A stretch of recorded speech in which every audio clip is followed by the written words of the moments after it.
All right, we're getting ready to start our second to last unit of the entire year, and that is columnist and editorial writers. Writing columns, writing editorials. An editorial is a type of column, and a column is an article that you might read in a newspaper or a magazine. So when you open up the Mason Chronicle, you're reading a whole bunch of columns. Some of them are news, some of them are sports, most of them are editorials.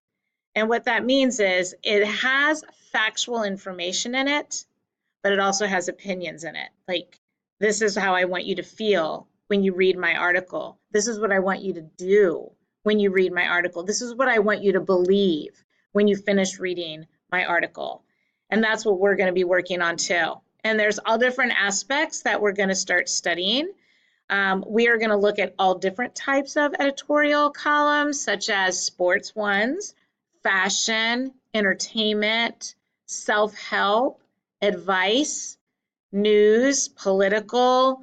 There's all different types of column writing out there, and we're going to take a look at it. Now, on this screen that you're looking at, it says, how does writing move us to action?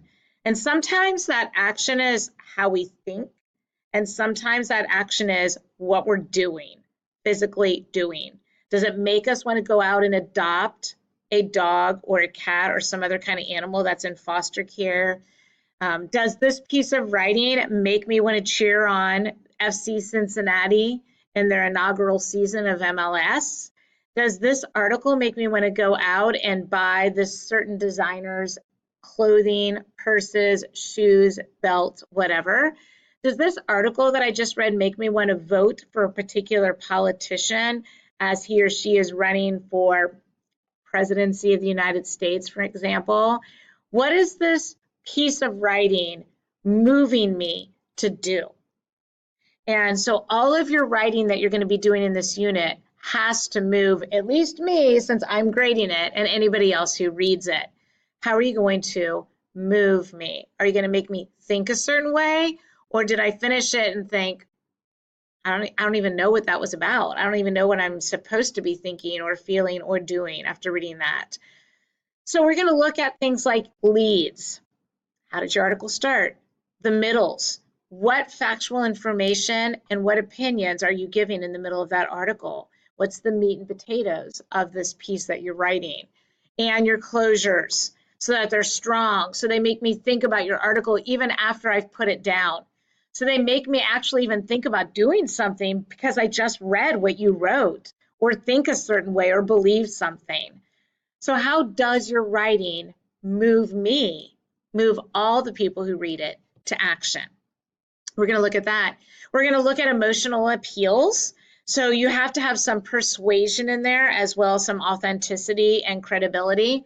And so we're going to take a look at ethos, pathos, and what's the last one?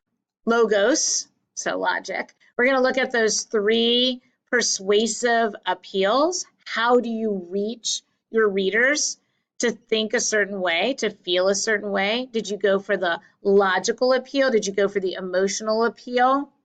Did you go for the credibility appeal? So we're going to look at those things as well. And you'll be writing your own columns, and we'll also be looking at other columns that other people have written and analyzing those too. So here we go. On Thursday, we're going to do your first activity that has to do with the column and editorial writing unit.